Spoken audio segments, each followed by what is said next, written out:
Jemaat yang terkasih, selamat pagi dan salam. Bertumbuh ke arah Kristus. Apakah saya dan Bapak Mama semua sudah benar-benar merasakan bahwa seluruh kehidupan dan pengharapan kita telah mengarah kepada Kristus? Apakah benih firman Tuhan yang ditaburkan sepanjang hidup kita telah memberikan sebuah pertumbuhan? Setidaknya sudah ada tunas-tunas pengharapan yang Bapak Mama sendiri sudah lihat bahwa itu bertumbuh. Misalnya, tahun kemarin saya datang ke gereja sebulan sekali. Tetapi tahun ini saya mau datang setiap minggu.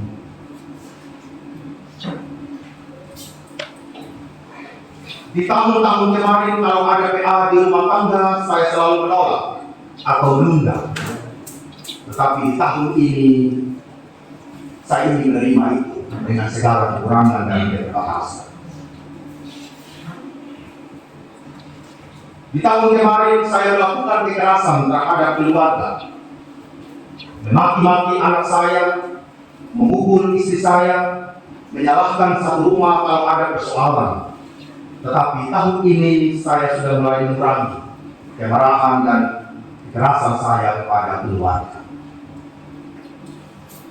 Beberapa hari lalu seorang kepala keluarga mengungkapkan sebuah kesaksian bahwa dia meminta maaf kepada anak-anaknya di depan para peserta PA dan mengatakan, yang lalu saya selalu banyak diri, tetapi tahun ini Tuhan mengubahkan diri saya.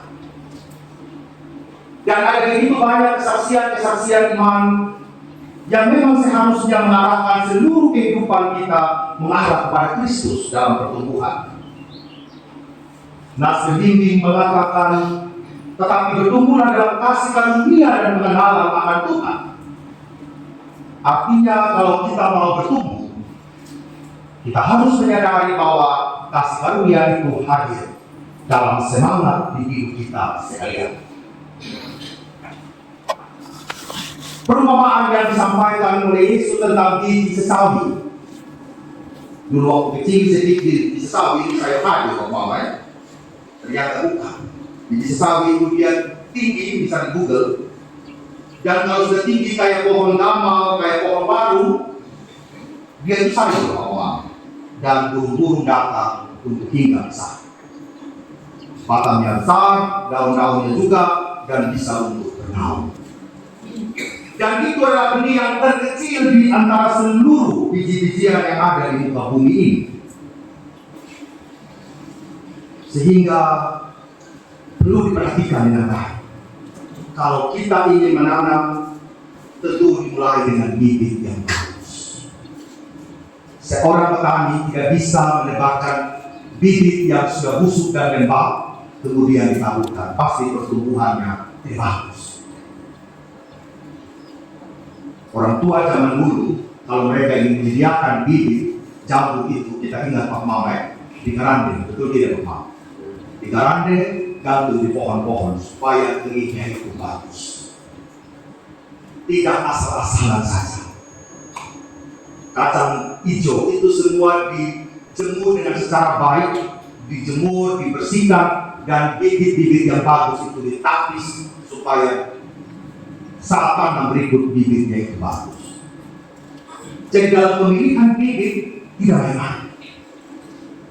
Harus yang kering betul, tidak boleh lembab, tidak boleh rusak, tidak boleh ada bakteri atau virus di dalamnya, dan standarnya harus bagus.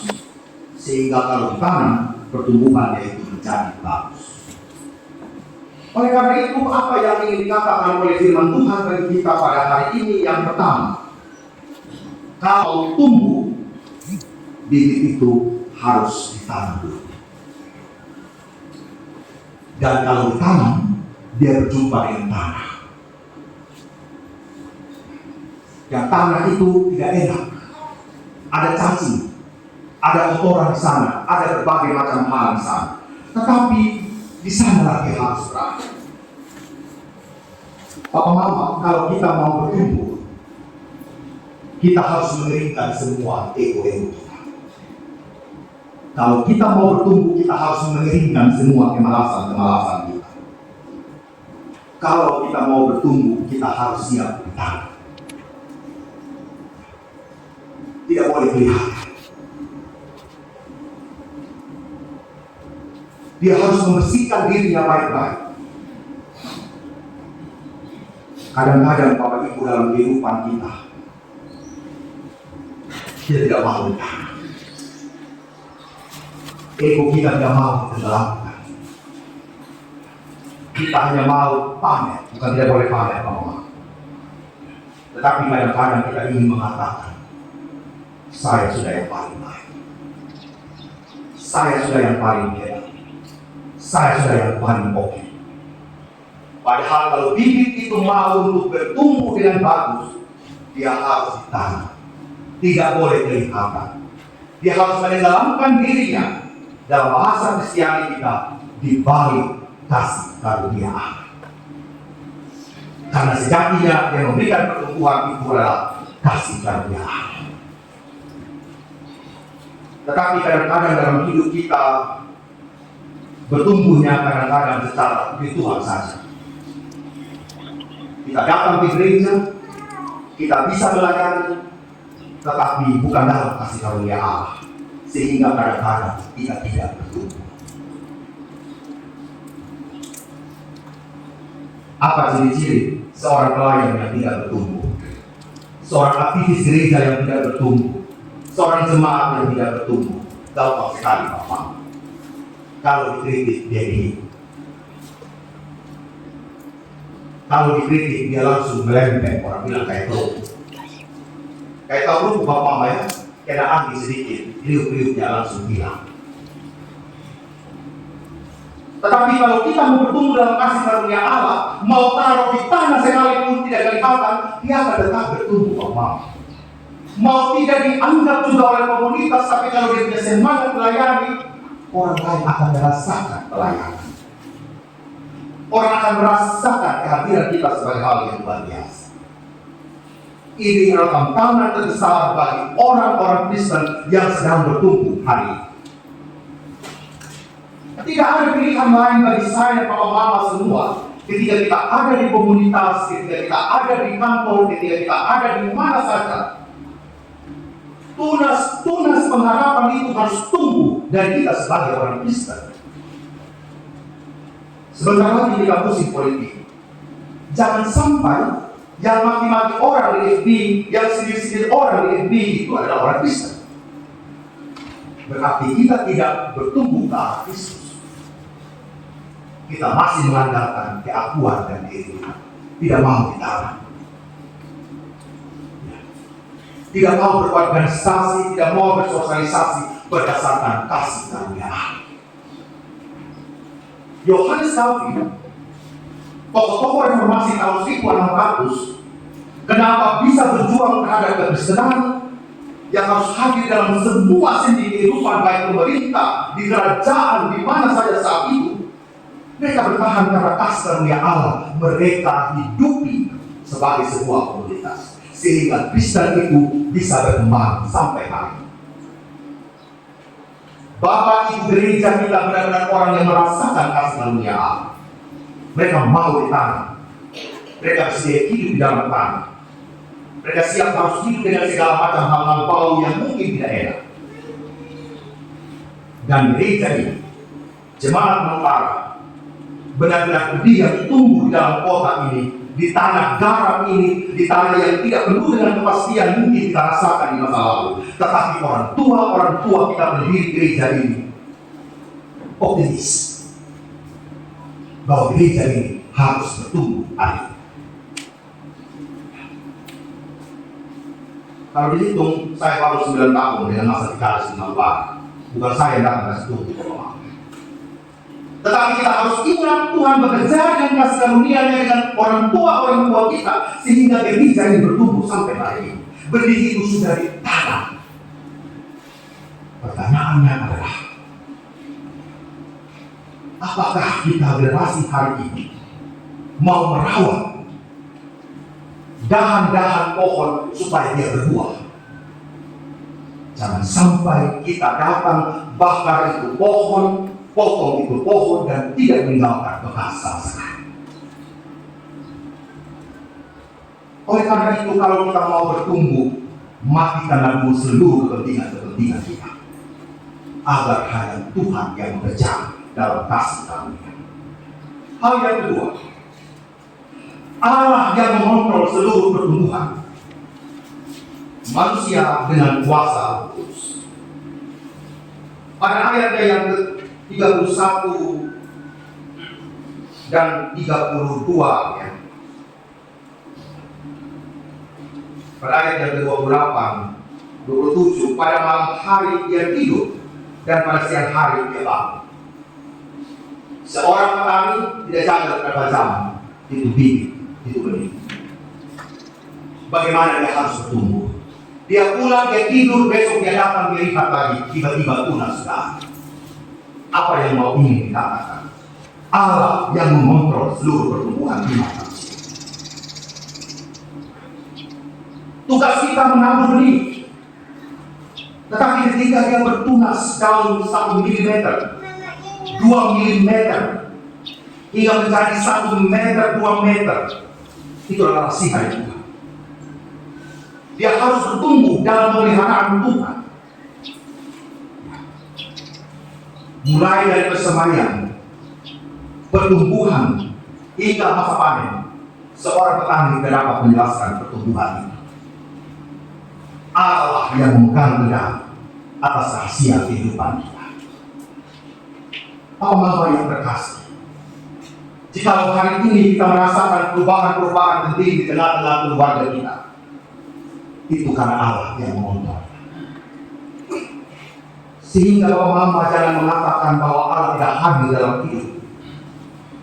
Bahkan ketika persoalan paling pelik dia hadirkan dalam hidup kita, bukan berarti Tuhan tidak mau kita bertumbuh. Justru di dalam lika-liku kehidupan itu, pertumbuhan itu ditantang, pertumbuhan itu diuji. Apakah dia masih mampu bertumbuh dalam himpitan batu, dalam himpitan kotoran, dalam himpitan tanah yang berbagai macam jenis, dan dalam berbagai hal yang dialami dalam pertumbuhan. Bapak, Ibu, dan saudara yang terkasih, kita harus benar-benar mempercayakan hari ini bahwa Allah yang mengontrol seluruh kehidupan dan pertumbuhan gereja ini.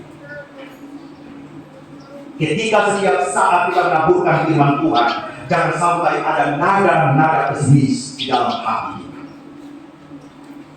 Kadang-kadang saya dengar dan percaya kita sering ngomong bahwa kita yang melupara susah sekali orang-orang datang di gereja seperti hari ini. Kadang-kadang kita mengeluh susah sekali hari Jumat sudah datang persekutuan. Susah sekali bapak-bapak datang PA, kompak.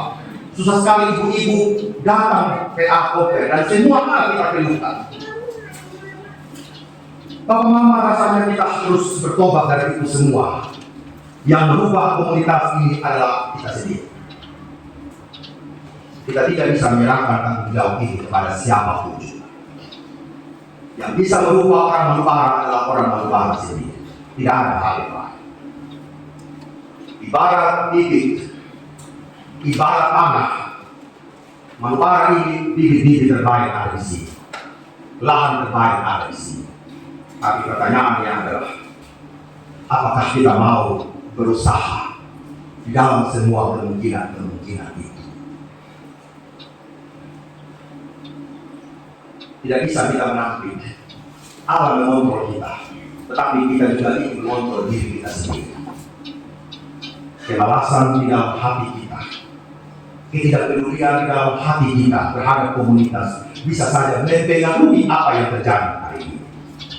Oleh karena itu, bukalah hati kita terhadap kontrol Allah, bahwa Allah ingin memberikan kita pertumbuhan ke arah Kristus. Hal yang ketiga, kita semua melakukan pekerjaan dengan keinginan yang besar dan iman yang besar. Tidak mudah untuk menantikan pertumbuhan dan mengharapkan perubahan. Itu bukanlah hal yang mudah, Bapak. Saya percaya tim musik ketika berlatih menata diri dari hari ke hari bukanlah hal yang mudah. Hati harus terbuka menerima kritikan. Hati harus terbuka untuk menerima masukan. Sebagai seorang pelayan, sebagai pribadi, saya juga tidak bisa hidup dengan keinginan-keinginan saya sendiri. Tetapi kita harus bangun dengan keinginan yang besar berdasarkan kasih karunia Allah. Memang, kalau kita sedang menghadapi pertumbuhan itu, ada kegelisahan di dalam hati. Apakah jagung yang kita tanam ini bisa bertumbuh? Apakah setelah kita tanam jagung ini, hujan akan turun atau tidak? Bapak Mama, kita jangan mengambil alih pekerjaan kita. Kalau kita mau untuk bertumbuh sebagai sebuah komunitas dan pribadi, percayakanlah kepada otoritas Tuhan. Otoritas Tuhanlah yang mau berkarya dalam kehidupan kita. Jangan sampai kita tidak melibatkan Tuhan dalam setiap pertumbuhan. Hal yang keempat, dalam pertumbuhan, kemenangan itu pasti. Tidak ada usaha dalam hidup kita ini yang Tuhan katakan engkau gagal. Dalam ketidakmungkinan sekalipun Tuhan hanya ingin coba lagi. Coba lagi. Kalau hari ini kita jual kue pisang tidak laku, jangan sampai besok kita patah semangat, pasti besok tidak laku lagi. Jangan tahu. Bangkitlah semangat, besok pasti laku. Kalau hari ini kita pergi melayani, kita ditolak, jangan sampai besok kita katakan, saya tidak mau pergi lagi di dunia rumah. Tetapi katakan, saya ingin membawa dia dalam doa untuk mengunjungi dia besok lagi. Kita semua ada dalam rencana Allah, Bapak Mama. Biji sesawi memang kecil. Namun apabila dia ditanam, maka benih itu mempunyai potensi untuk tempat bertumbuh. Komunitas kita Manupara mungkin kecil, tetapi segala potensi untuk bertumbuh, segala potensi untuk besar dalam kasih karunia Allah, Tuhan sedang memanggil saya dan Bapak Mama ini ada dalam rencana itu. Jangan sampai segala benih-benih yang baik di Manupara ini pada akhirnya hanya menjadi barang yang tidak berguna. Siapkah saya dan Bapak Mama hari ini ada dalam pertumbuhan bersama dengan Tuhan? Apakah kita siap bertumbuh? Apakah Bapak Mama ingin melihat Allah dalam kehidupan secara lebih dalam lagi? Marilah kita melihat ke dalam batin kita sendiri. Jangan hanya mencoba untuk melakukan hal-hal yang benar saja, melainkan juga harus melihat bahwa hal-hal yang benar itu dikerjakan oleh Roh Kudus. Roh Kuduslah yang menjadi kekuatan saya dan Bapak Mama mengatasi seluruh luka-luka, mengatasi seluruh hambatan-hambatan yang ada dalam batin kita untuk bertumbuh bersama dengan Kristus. Oleh karena itu, marilah kita memberikan kesempatan kepada Roh Kudus untuk mengambil benih iman kita dan menumbuhkannya menjadi sesuatu yang menakjubkan. Tuhan menguatkan seluruh pertumbuhan iman kita. Amin.